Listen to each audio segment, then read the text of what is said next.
pirates attacked the train. But what happened next shocked everyone. Martin and Ethan were on their usual freight train route when Ethan spotted something strange on the CCTV. A group of people was moving near the tracks, holding tools. At first, they looked like workers, but their movements seemed too planned. Moments later, they vanished, only to reappear climbing onto the train. Martin's chest tightened. The train carried a secure vault, and the thieves knew exactly where to go. Ethan asked if they should stop, but Martin refused. Stopping would make them easy targets. They had to keep moving and buy time. As the thieves forced their way inside, Martin locked doors while Ethan blocked paths. But the intruders moved fast. Suddenly, the CCTV feed went black. They had cut the cameras and jammed communications. Then, Martin saw their real goal. They weren't just breaking in, they were trying to separate the cars. If they succeeded, the engine would speed ahead, making stopping nearly impossible. But at that moment, a miracle happened.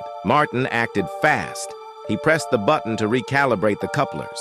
The mechanism snapped shut, crushing the thieves' crowbar. For a moment, he felt relieved, but the danger was far from over. Above them, footsteps echoed on the metal roof. The thieves had climbed up and were moving toward the control room. Martin locked the door immediately. Ethan stood ready with a wrench in his hand. Both of them listened as the pounding on the roof got louder. The train's intercom crackled.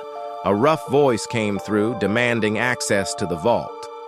The threat was clear, but Martin and Ethan refused to give in. They knew the vault held something valuable, and they couldn't let the thieves take it.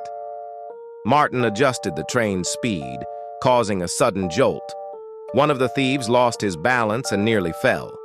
Through the small window, Martin saw the station lights in the distance. They only needed a few more minutes.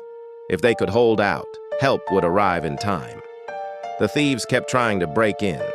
The door shook as they struck it with a crowbar. Each hit made the metal rattle. Martin checked the speed and distance on the control panel.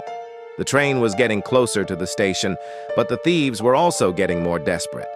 Ethan stood near the door, tense. The thieves were hitting harder, trying to force their way inside. Martin knew they had to slow them down. Thinking quickly, he increased the train's speed slightly. The sudden movement made the train jolt again. The thieves on the roof struggled to keep their balance. One of them slipped and fell to the side, barely catching onto the edge. Despite this, the thieves did not give up. They moved fast, looking for another way inside. The train sped forward, and the platform lights grew brighter. Through the window, Martin could see officers waiting at the station. He pressed a button, triggering the train's alarm. The loud noise echoed through the cars, startling the thieves. Their leader shouted, trying to keep them focused, but it was too late.